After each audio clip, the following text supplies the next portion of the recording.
The first time I realized my mother-in-law, Sloane, was systematically erasing my existence from my own home. I was standing in the kitchen holding a stack of mail she had already opened. She didn't look up from the stove where she was stirring a pot of blackberry jam. The scent was thick, cloying, and smelled like a childhood I wasn't invited to. Without turning around, she said, "I took the liberty of responding to the gallery invitation, Linnea. You're much too busy with the baby to be worrying about social calendars, and frankly, I didn't think you'd want to go looking the way you do lately." I stood there, the jagged edges of the envelopes digging into my palm. I was 6 months postpartum, still wearing the soft, stretched-out leggings that felt like a second skin, while Sloane stood in my kitchen wearing a crisp silk blouse and pearls, looking like she'd just stepped out of a portrait. She hadn't lived with us for long, only 3 weeks, but the house already smelled more like her expensive perfume than my vanilla candles. "I actually wanted to go to that opening, Sloane," I said, my voice sounding thin even to my own ears. "It's my friend's exhibit." She finally turned, the wooden spoon dripping purple juice onto my white marble countertop. She didn't wipe it up. She just smiled, that practiced, terrifyingly symmetrical smile she used whenever she was about to say something devastating. "Darling, your friend understands. Besides, Caspian and I agreed that you need rest. You've been so fragile. We just want what's best for the family." Fragile, that was the word of the month. Since my husband, Caspian, had invited his mother to help out during his busy season at the firm, the narrative of my life had shifted. I wasn't the woman who had managed a boutique PR firm for 6 years. I was a delicate, struggling new mother who couldn't be trusted with a guest list, let alone her own decisions. I looked at the jam bubbling on the stove. It was the same jam she made every summer back at their estate, the one Caspian spoke about with such reverence. He hadn't noticed that since she arrived, my favorite cereals had disappeared from the pantry to make room for her artisanal grains. He hadn't noticed that our wedding photos on the mantel had been moved slightly to the left to make room for a vintage silver-framed photo of him as a boy. "Where is Thayer?" I asked, referring to our daughter. The house was too quiet. "Heavens, Linnea, lower your voice," Sloane whispered, though I hadn't raised it. "She's with the new night nurse I hired. I sent them for a walk in the garden. The air is good for her lungs, much better than that stuffy nursery you insist on keeping so dark." "You hired a nurse, without asking me." My heart began to thud, a dull, rhythmic ache against my ribs. "Caspian paid for it," she said simply, turning back to her jam. "He's so worried about you, dear. He says you haven't been yourself since the delivery. He's tired, too. He needs a wife who is present, not a ghost haunting the hallways." She said it so casually, as if she weren't peeling my life away layer by layer. I looked down at the mail in my hand. Beneath the opened invitations was a bank statement. It was addressed to Caspian, but it was open. I shouldn't have looked, but the numbers caught my eye. A large sum, $50,000, had been transferred out of our joint savings account 2 days ago. The destination account didn't have a name I recognized. It was just a string of numbers. I looked at Sloane's back, the perfect posture, the way she hummed a soft, haunting lullaby as she stirred the dark fruit. I felt a cold shiver crawl down my spine. This wasn't just about jam and unsolicited advice. "Sloane," I said, my voice steadying, "why did Caspian move $50,000 to an offshore account on Tuesday?" The humming stopped. The spoon hit the bottom of the pot with a metallic clink. Sloane didn't turn around this time. She just reached over and turned off the flame. "I think," she said softly, "that you should go lie down, Linnea. You're starting to imagine things again." I didn't go lie down. Instead, I stood in the doorway and watched her wipe the purple stain from the marble with a slow, deliberate circular motion. She didn't use a paper towel. She used one of my linen tea towels, the ones my mother had embroidered for our housewarming. She ruined it without a second thought, the white fabric soaking up the dark, bruised color of the blackberries. "I'm not imagining the bank statement, Sloane," I said, my pulse fluttering in my throat. "It's right here. It was already open." She finally turned, her eyes tracking the movement of my hand as I held the paper. There was no flicker of guilt, only a cold, sharpening light in her gaze. "Caspian is a grown man, Linnea. He manages the finances because you've proven. Well, let's just say your focus hasn't been on the ledger lately. If he's moving money, it's for the future, for Thayer's future. Something you should be grateful for instead of hovering over like a vulture. The word vulture stung, but it was the mention of my daughter that brought the heat to my face. I turned away before she could see the moisture in my eyes, retreating toward the nursery. I needed to see Thayer. I needed to feel her weight in my arms to remind myself that I was still the center of this world, no matter how hard Sloane tried to eclipse me. The nursery door was ajar. I pushed it open, expecting the soft glow of the rabbit-shaped nightlight and the smell of lavender oil. Instead, the room was stripped. The heavy blackout curtains I'd picked out to help Thayer sleep through the morning light had been replaced with sheer, airy lace that let the harsh afternoon sun pour in. The rocking chair was gone. "Where is her furniture?" I whispered, the words catching on a jagged breath. "It was so cluttered in here," a voice said from the corner. I jumped. A woman I didn't recognize, presumably the nurse Sloane mentioned, was standing by the changing table. She was older, wearing a gray cardigan, her face a mask of professional indifference. She was holding Thayer, who was uncharacteristically silent, staring up with wide, startled eyes. "I'm Marin," the woman said. "Mrs. Sloane said the room needed breathing room for the baby's spirit. We moved the excess pieces to the attic." "I'm her mother," I said, my voice trembling. "Give her to me." Marin looked past me toward the door. I felt Sloane's presence behind me before I heard her. "Now, Linnea, don't be dramatic. Marin is a specialist. She's getting Thayer onto a proper schedule. You know how she cries when you hold her. You're so tense, she picks up on it. It's better for everyone if you keep your distance during the transition." I reached out and took my daughter anyway. Marin hesitated, looking at Sloane for permission, which made my blood run cold. I snatched Thayer from her arms, tucking her head under my chin. She smelled like a different soap. Not the gentle chamomile I used, but something clinical and sharp. I walked past them both without a word, heading straight for the master bedroom. I locked the door, a click that felt like a momentary victory, and sat on the edge of the bed, trembling. When Caspian came home 2 hours later, the house was filled with the smell of roasting lamb. I heard his laughter in the hallway, followed by the low, melodic murmur of his mother's voice. They sounded like a complete unit. They sounded like home. I unlocked the door and met him in the hall.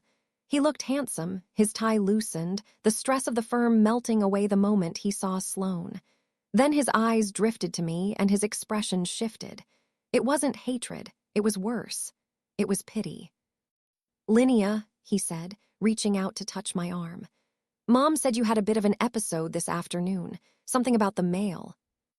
"Caspian, she opened our bank statements," I said, trying to keep my voice from cracking.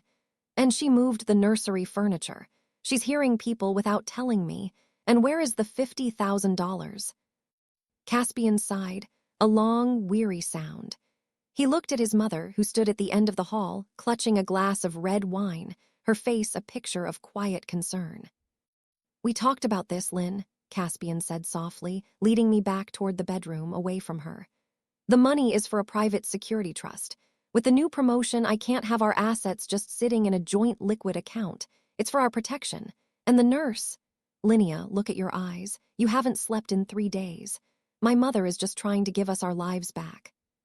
"She's taking mine, Caspian," I whispered. He kissed my forehead, but his eyes were already looking over my shoulder at the dinner table Sloane had set for 2. "You're exhausted. Why don't you let Marin take the baby for the night? Come eat. Let's be a family again." I looked at the table. There were only 2 place settings. "I'm not hungry," I said. As I turned back into the shadows of our room, I caught Sloane's reflection in the hallway mirror. She wasn't looking at Caspian. She was looking at me, and she raised her wine glass in a tiny, almost imperceptible toast. I spent the night in the nursery, curled up on the rug where the rocking chair used to be.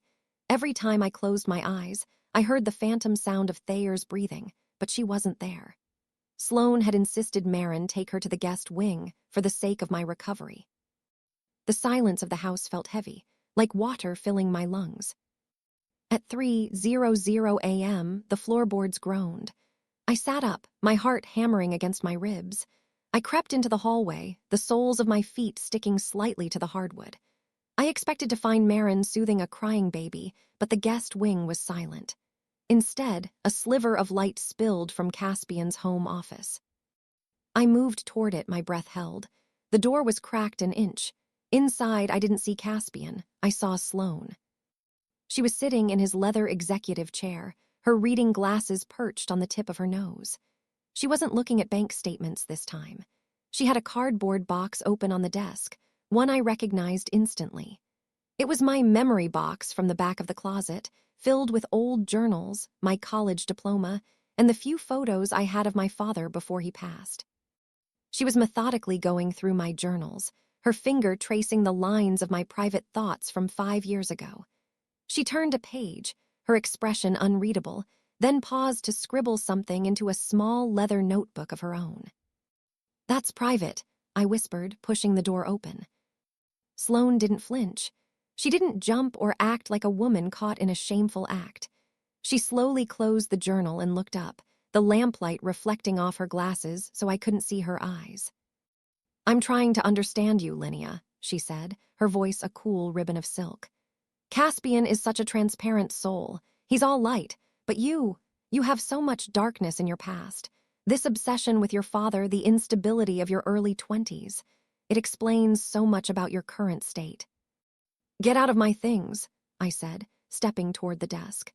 My hands were shaking so violently I had to ball them into fists.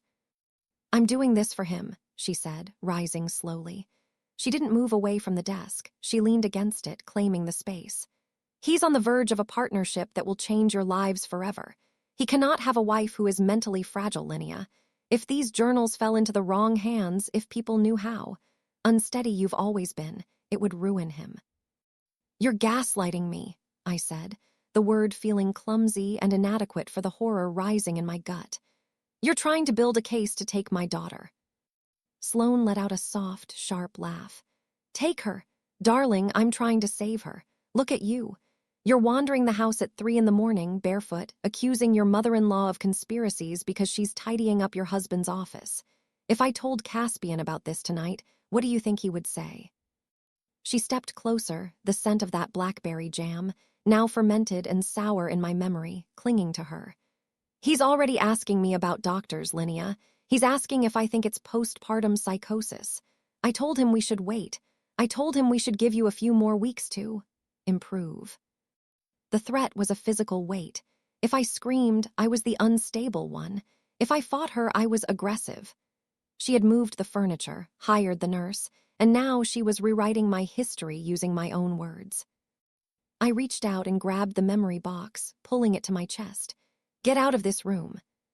Sloane smiled, a thin, pitying twist of her lips. "Of course, you need your rest. I'll go check on Thayer. Marin says she's finally taking the bottle. She doesn't seem to miss the nursing at all." She walked past me, her shoulder brushing mine, a deliberate contact that felt like a brand. I stood in the dark office, clutching the box of my life's remains, and realized with a sickening clarity that I couldn't win by being loud. I sat in the chair she had just vacated. The leather was still warm from her body. I looked at the desk and noticed a small, yellow sticky note tucked under the blotter. It wasn't in Sloane's elegant script, nor Caspian's messy scrawl. It was a phone number with a name scrawled next to it. Vance. Under the name, a single word was underlined twice. Appraisal. I felt a cold prickle of dread. Our house wasn't just a home. It was a historical landmark I had inherited from my grandmother. It was the only thing I owned entirely in my own name. I picked up the phone, my thumb hovering over the screen. I didn't call the number. I searched it. The results didn't show a real estate agent. Vance was a high-end estate liquidator, the kind people call when they want to clear out a house quickly after someone is relocated. The morning light felt like a physical assault, thin and gray against the windows. I hadn't slept.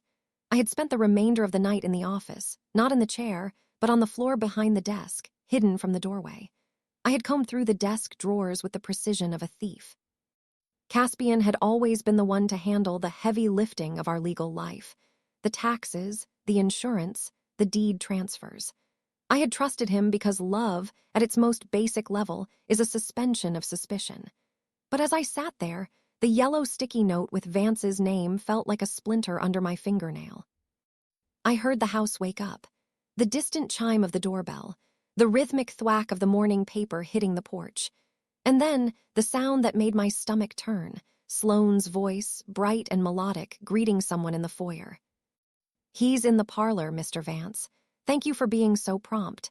My son is quite eager to get the assessment moving before the transition." I crept to the top of the stairs, peering through the banisters.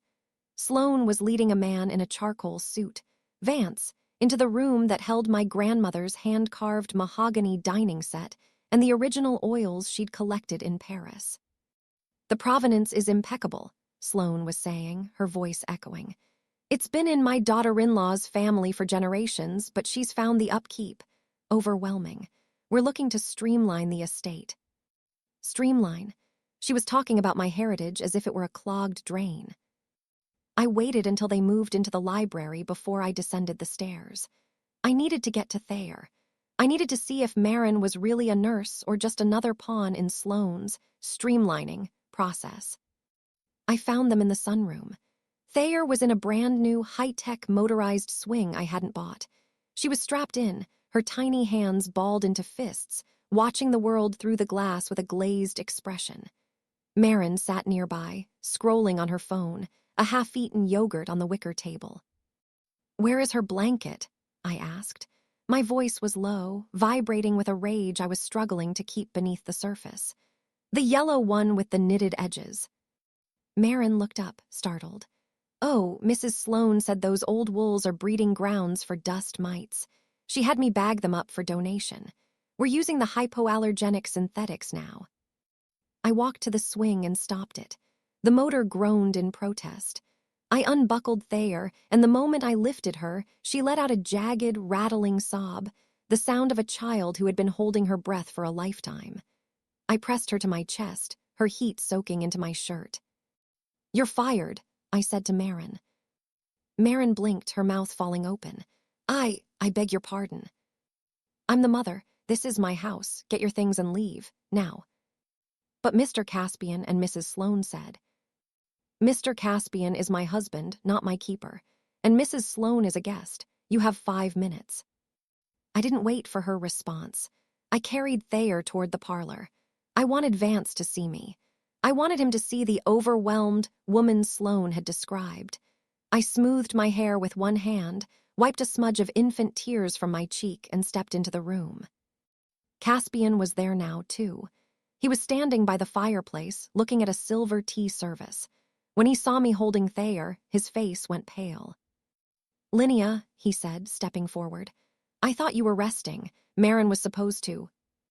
"Marin is leaving, Caspian," I said, my voice remarkably calm. I looked directly at Vance, who looked deeply uncomfortable, his tablet clutched to his chest. "And I'm afraid there's been a misunderstanding. This house and everything in it belong to a trust established by my grandmother. I am the sole trustee. My husband and his mother have no legal authority to sell so much as a silver spoon." The silence that followed was thick enough to choke on. Sloane's smile didn't just fade, it curdled. She looked at Caspian, expecting him to fix it, to handle the hysterical wife. Caspian cleared his throat, his eyes darting to Vance. "Lynn, let's not do this in front of guests. We're just getting an idea of the value, for insurance." "Insurance doesn't require a liquidator, Caspian," I said. I felt Thayer's small heartbeat against mine, giving me a rhythm to follow. "It requires a spine."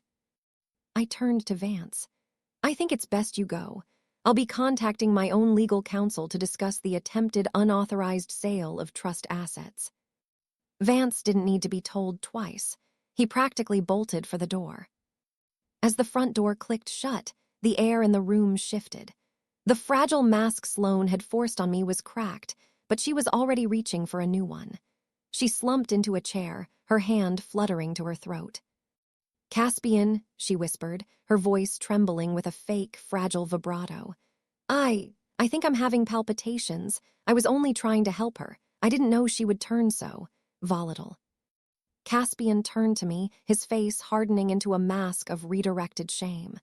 "Look what you've done, Linnea. You've humiliated us. You've terrified my mother. Give me the baby. You're clearly having a breakdown. He reached for Thayer. He didn't reach for me.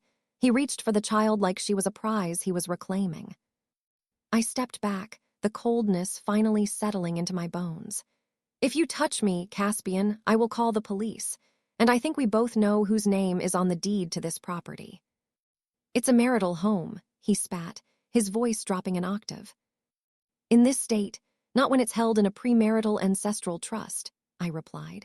I had spent those hours on the floor reading more than just journals. I had found the trust documents Caspian had tried to hide at the bottom of his file cabinet. You've lived here by my grace, Caspian, but I think your mother is right about one thing. This house is far too crowded. Air in the parlor felt thin, like the atmosphere at a high altitude where every breath has to be fought for. Caspian stood frozen, his hand still outstretched in midair, a gesture of command that had lost its power. He looked at me as if he were seeing a stranger, or perhaps, for the first time, seeing the woman he had actually married instead of the one he'd tried to curate. Grace, Caspian repeated, the word coming out like a jagged shard of glass. You've lived here by your grace? I have spent 3 years maintaining this drafty museum, Linnea. I've paid the property taxes, I've fixed the roof, I've built a life here. You don't just get to invoke a trust and erase me. I'm not erasing you, Caspian. You're doing that yourself, I said, holding Thayer tighter. She had stopped crying, sensing the shift in the room's gravity.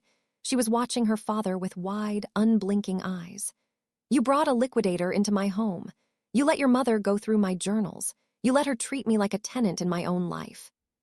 Sloane let out a pathetic, stifled sob from the armchair. I was only trying to protect the legacy, Caspian. Look at her. She's cold. She's calculated. Where is the girl we loved? She's right here, Sloane, I said, turning my gaze to her. She's just tired of being the only one who cares about the truth. I walked out of the room, my heart hammering a frantic rhythm against my ribs. I didn't stop until I reached the nursery. I locked the door. The heavy, solid oak door that Sloane had complained was clunky and leaned my forehead against the cool wood. I needed a plan. The $50,000, the trust documents, the secret phone calls. It wasn't just about a mother-in-law who wanted to control the laundry. It was a coordinated effort to devalue me, to make me appear mentally incompetent so that they could bypass the trust's restrictions. In many ancestral trusts like mine, a medical incapacity clause allowed the spouse to take over as trustee. They weren't just trying to help me. They were trying to legalistically remove me. I sat on the floor, the sheer lace curtains Sloane had installed fluttering in the breeze. I pulled my phone from my pocket and dialed a number I hadn't called in years. Rhiannon. She was my grandmother's attorney, a woman who looked like a bird of prey and had the legal mind of a grandmaster. Linnea, Rhiannon's voice was sharp, instantly alert. It's been a long time. Is everything all right? No, I whispered, glancing at the door. I need to know exactly what the incapacity clause in the Sterling Trust requires, and I need to know if any medical inquiries have been made in my name recently. There was a long silence on the other end. I heard the sound of a keyboard clicking. Linnea, why are you asking this? Because my husband is telling people I'm having a breakdown, and his mother is inventorying the house. Wait, Rhiannon said, her voice dropping to a low, professional hum. I see a flag on the file. A formal request for a wellness assessment was filed 4 days ago by a secondary party. It hasn't been processed yet because I haven't signed off on the necessity of the evaluation. The floor seemed to tilt beneath me. Who filed it? Caspian, she said softly. But he didn't do it alone. He had a supporting affidavit from a registered nurse, a woman named Marin. I closed my eyes. The night nurse wasn't just there to help with the baby. She was there to observe me, to document my fragility, and to provide the testimony needed to strip me of my rights and my home. Sloane hadn't just hired help. She had hired a witness. Rhiannon, I said, my voice shaking. What do I do? Don't leave the house, Rhiannon said firmly. And don't get into an argument. Anything you do that looks volatile, her word, I assume, will be used against you. I'm coming over. And Linnea, change the passwords on every account you have. Now. I hung up and looked at Thayer. She was reaching for a loose thread on my sweater. I felt a surge of protective fury so intense it made my vision blur. I stood up and went to the window. Below, in the driveway, I saw Sloane's car. But there was another car parked behind it, a dark SUV I didn't recognize. A man got out, not Vance, but someone younger, carrying a medical bag. Sloane was on the porch, greeting him with a mournful, rehearsed expression. She looked up at the nursery window, and for a split second our eyes met. She didn't look away. She smiled, a slow, triumphant baring of teeth. They weren't waiting for Rhiannon's approval. They were bringing the assessment to me. I moved back from the window, the lace curtain falling into place like a shroud. My hands were cold, but my mind had suddenly become a searing, focused point of light. They were moving faster than I anticipated. Sloane wasn't just playing a long game anymore. She was sprinting for the finish line while I was still trying to find my shoes. I heard the front door open, followed by the low, muffled baritone of a man's voice. The doctor, and Caspian's frantic, hushed tones. They were in the foyer, the acoustic heart of the house, where every whispered betrayal echoed up the winding staircase. "She's locked herself in the nursery," I heard Caspian say. He sounded breathless, coached. "She's been erratic, confrontational. She fired the nurse we hired to help her. I'm worried she's a danger to herself or the baby." "It's a common manifestation," the stranger replied. His voice was clinical, devoid of the warmth you'd expect from someone coming to help. It was the voice of a man who dealt in checkboxes and institutional forms. "We'll just have a quiet chat, Mr. Sterling. If she's as stressed as you say, a temporary observation period might be the kindest thing for everyone involved." Temporary observation. The words were a polite euphemism for a cage. I looked at Thayer. She was sitting on the rug, gnawing on a wooden block, blissfully unaware that her father was downstairs negotiating her mother's disappearance. I knew that if I stayed locked in this room, it would only prove their point. I was the disturbed woman barricaded in a dark room. I had to go down. I had to be the person Rhiannon told me to be, calm, articulate, and utterly untouchable. I stripped off my stained sweater and threw it into the hamper. I walked to the mirror and pulled my hair back into a tight, professional knot. I splashed cold water on my face, rubbing the sleep from my eyes until they were clear and sharp. I put on a crisp, button-down shirt, one of the few things Sloane hadn't managed to donate yet. I picked up Thayer, took a deep breath, and unlocked the door. The hallway felt miles long. As I reached the top of the stairs, the three of them looked up. Sloane was huddled on the bottom step, a handkerchief pressed to her mouth. Caspian looked guilty, his eyes darting to the floor. The third man, a middle-aged man with a leather briefcase and a Dr. Kalin badge pinned to his lapel, looked at me with a practiced, patronizing sympathy. "Linnea," Caspian said, taking a step toward the stairs. "This is Dr. Kalin. He's just here to check on you. You've been under so much pressure." "I'm not under pressure, Caspian," I said, my voice projecting clearly over the banister. "I'm under siege. There's a difference." I descended the stairs slowly, one measured step at a time. I didn't look at Sloane. I kept my eyes on the doctor. "Dr. Kalin, I assume my husband failed to mention that my attorney, Rhiannon Vance, is currently en route to this house," I said as I reached the bottom. "I also assume he failed to mention that the affidavit provided by Marin was solicited under false pretenses, as Marin is currently being investigated for entering this home under a deceptive employment contract." I was bluffing about the investigation, but the doctor's eyebrows shot up. He looked at Caspian, then at Sloane. "I'm here for a wellness check, Mrs. Sterling," Kalin said, his tone shifting slightly. "It's standard procedure when a family member expresses concern regarding postpartum." "I'm sure it is," I interrupted, smiling politely. "And I'd be happy to sit down with you. But since this is a private medical matter being conducted in my home, which, as the sole trustee of the Sterling estate, I must remind you is private property, I'll require my counsel to be present for the recording of the interview." "Recording?" Sloane gasped, her handkerchief dropping an inch. "Linnea, really, this isn't a courtroom." "Not yet, Sloane," I said, turning to her. "But it's getting there, isn't it? Tell me, did you tell the doctor about the $50,000 you and Caspian moved out of our joint account? Or about the estate liquidator you brought into my parlor this morning?" Caspian's face went from pale to a mottled, angry red. "That has nothing to do with this. You're proving it right now, your paranoia." "Is it paranoia if I have the receipts, Caspian?" I pulled my phone out and held it up. "I've spent the last hour downloading the security footage from the hidden camera in the office. The one I installed last year when we had the leak in the ceiling." I hadn't actually checked the footage yet, but the look of pure, unadulterated terror that flashed across Sloane's face told me everything I needed to know. She had done more in that office than just read my journals. "I think," I said, looking at Dr. Kalin, "that you should wait in your car. My attorney will be here in 5 minutes. If you stay, you are trespassing. If you leave now, I might forget to include your name in the formal complaint I'm filing with the medical board regarding non-consensual psychiatric interventions." Kalin didn't even look at Caspian. He picked up his briefcase. "I was told this was a voluntary family consultation. If there is legal dispute regarding the property and the patient's status, I cannot proceed. Good day." As he walked out, the silence he left behind was deafening. Sloane stood up, her mask of the grieving mother-in-law finally shattering into jagged pieces of resentment. "You think you're so clever," she hissed, her voice no longer a silk ribbon but a serrated blade. "But you're still just a girl in a big house she doesn't deserve. You think Caspian loves you?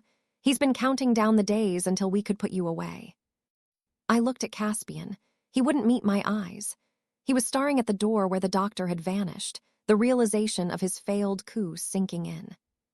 "Is that true, Caspian?" I asked quietly. "Were you counting the days?" He didn't answer. He just turned and walked into the kitchen, leaving me alone with the woman who had tried to steal my life while I was busy giving birth to his child. "Get out of my house, Sloane," I said.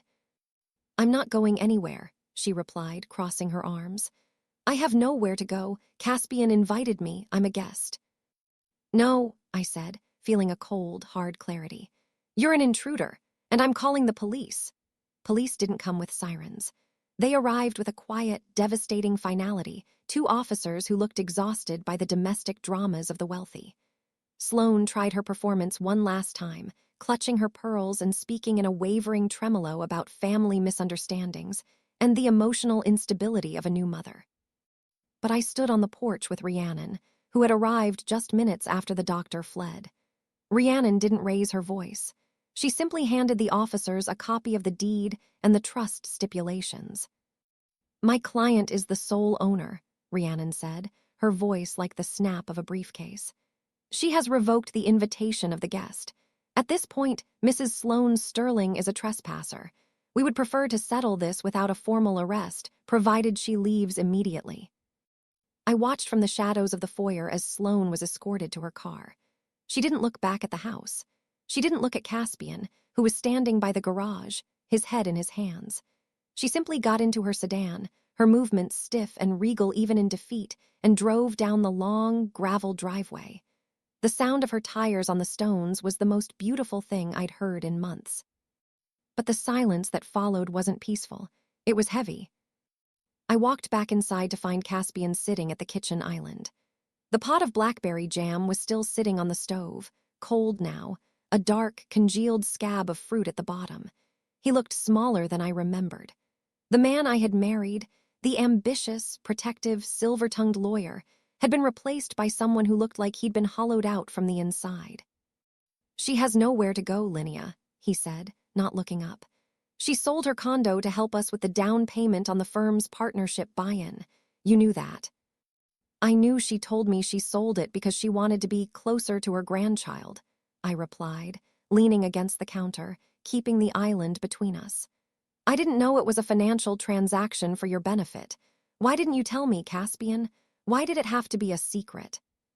"Because you wouldn't have understood," he snapped, finally looking at me. His eyes were bloodshot.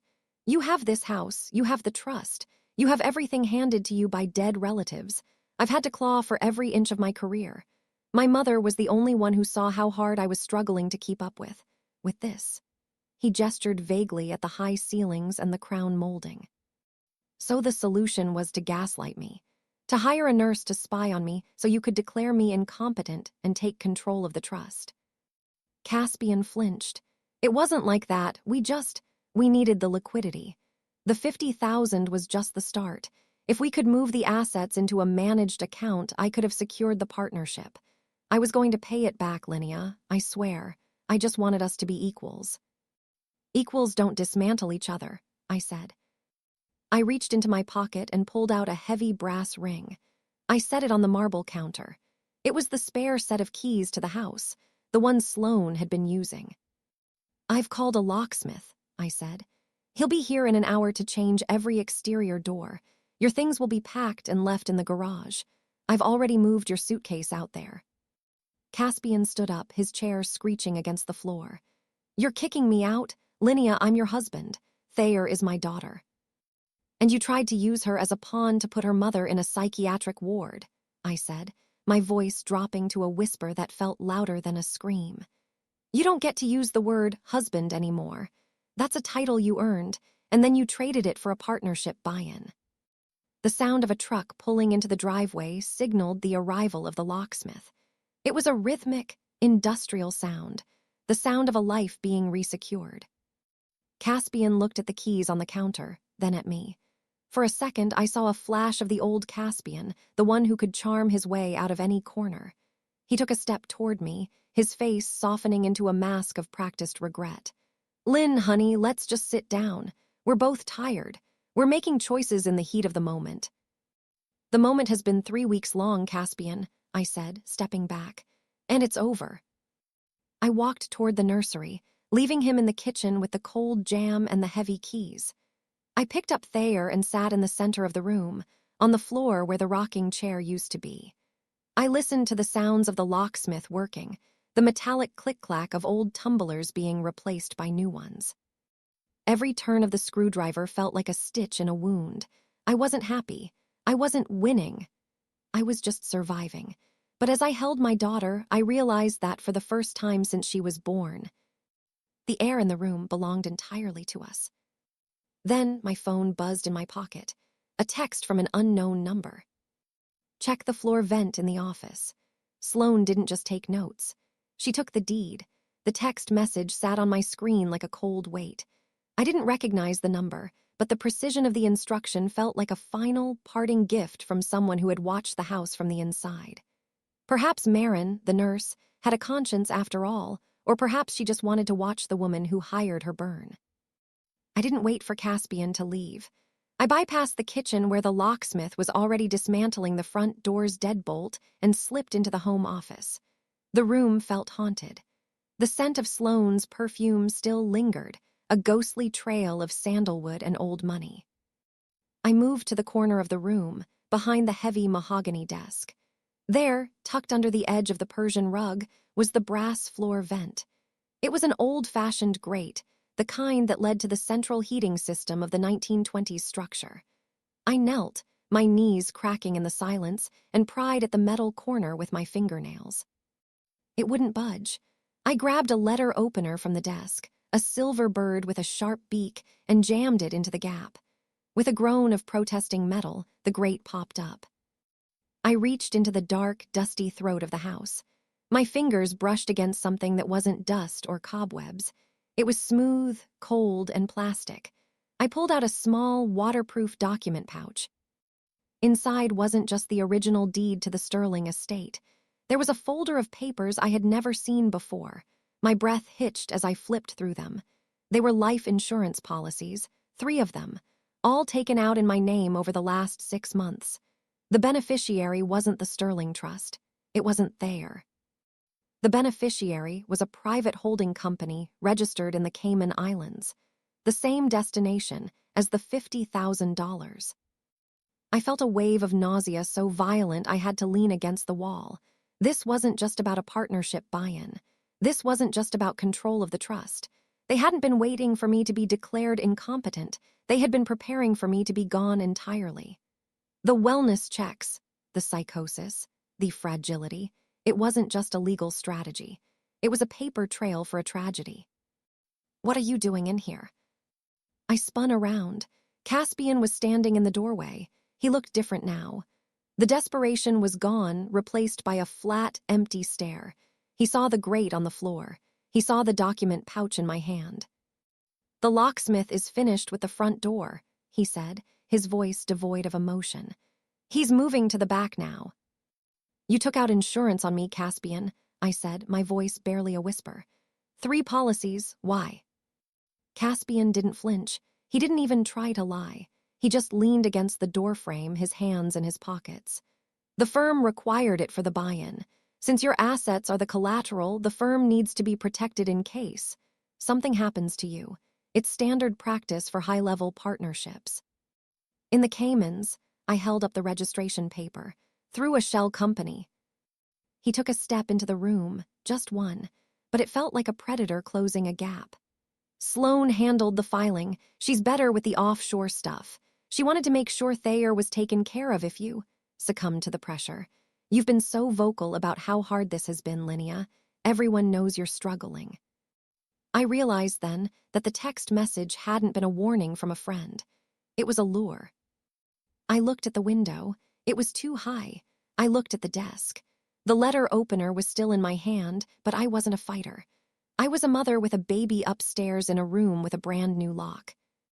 "The locksmith is still here, Caspian," I said, trying to keep my voice steady. "He can hear everything." "He's at the back of the house, Linnea, with his power tools. He can't hear anything but the sound of his own work."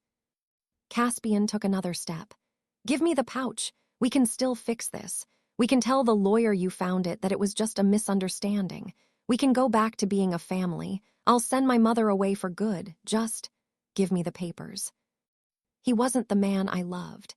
He was a stranger wearing my husband's face, a man who had looked at my life and saw nothing but a series of numbers to be balanced. I didn't give him the papers. I did the only thing I could. I threw the document pouch directly into the open floor vent, watching it slide deep into the darkness of the ductwork. "If you want them," I said, my heart drumming a frantic, terrifying beat, "you're going to have to go down there and get them yourself." As Caspian lunged toward the vent, I bolted for the door. I didn't run for the front exit. I ran for the stairs. I needed to get to Thayer. I needed to lock ourselves in before he realized the vent didn't go anywhere but a 40-foot drop to the furnace room in the basement. I didn't look back. I didn't wait to hear the sound of him reaching into the dark or the realization that the vent was a straight drop into the belly of the house. My lungs burned as I sprinted up the mahogany staircase, my hand trailing along the banister I had polished 100 times. I felt like a ghost fleeing its own haunting. I reached the nursery and scooped Thayer up so quickly she didn't even have time to whimper. I retreated into the master's suite, which shared a heavy connecting door with the baby's room. I threw the deadbolt, the new one the locksmith had just finished, and backed away, my chest heaving. Downstairs, a heavy, metallic thud echoed through the floorboards. Then, a silence so profound it felt like the house itself was holding its breath. I stood in the center of the room, clutching Thayer to my chest. The master bedroom was a sanctuary of soft linens and muted tones, but now it felt like a trap. I looked at the phone on the nightstand, my fingers trembling as I dialed Rhiannon. "He knows," I whispered the moment she picked up. "He's in the office. He was trying to get the insurance papers." I threw them down the vent. "Linnea, listen to me." Rhiannon's voice was like an anchor in a storm. "I'm 2 blocks away with the police. We found Sloan. She was at a local bank trying to access a safety deposit box in your name using a forged power of attorney. They've detained her. We're coming to you now." I let out a breath that felt like a sob. Sloan was caught. The web was unraveling, but Caspian was still in the house. "The locksmith," I gasped. "Is he still there?" "I'm here, ma'am," a muffled voice called out from the hallway. "I just finished the back door. Is everything okay? I heard a hell of a noise from the office." "Call 911, I screamed through the door. "My husband, he's in the vents, he's hurt, just call for help." I heard the locksmith's heavy footsteps running toward the stairs. I stayed where I was. I didn't open the door. I couldn't. The man I had shared a bed with for 5 years was a stranger who had bet on my death, and I wasn't ready to see his face again, even in defeat. 10 minutes later, the house was swarming. The quiet, Atmospheric tension of the last few weeks was shattered by the harsh, rhythmic pulse of emergency lights reflecting off the nursery walls. I heard the front door being forced, the shouting of paramedics, and the heavy, rhythmic clatter of a gurney. Rhiannon was the one who finally knocked on my door. "It's me, Linnea. It's safe." I opened the door to find her standing there, her coat disheveled, her eyes fierce. Behind her, the hallway was a blur of blue uniforms. "Where is he?" I asked. "He fell," she said, her voice dropping. "The vent leads to the old coal chute in the basement. It's a 12-foot drop onto concrete. He's alive, but he's badly injured. The paramedics are taking him to the county hospital under police guard." I walked to the top of the stairs and looked down. I saw the paramedics wheeling Caspian out. He was strapped to the gurney, his face pale, a dark bruise blooming across his temple. He looked up and saw me standing there with our daughter. For a second, the mask of the ambitious lawyer, the gaslighter, and the predator slipped away. He just looked terrified. He didn't say a word. He didn't ask for forgiveness. He just closed his eyes as they pushed him through the threshold of the house he had tried to steal. I turned back to the office. The door was wide open. The floor vent was a dark, gaping mouth in the corner. I walked inside and looked at the desk, the place where Sloane had sat and read my private thoughts. On the blotter, tucked under the corner of the lamp, was a single, small object she must have dropped in her haste to leave earlier. It was a silver spoon, one from the set she had used to stir that blackberry jam. It was tarnished, the silver turning black at the edges. I picked it up and felt its weight. It was just an object. It didn't have power over me anymore. "What happens now?" I asked Rhiannon. "Now," she said, looking around the room, "we finish the inventory. But this time, we do it for the prosecution. And Linnea, we're going to need that document pouch from the basement.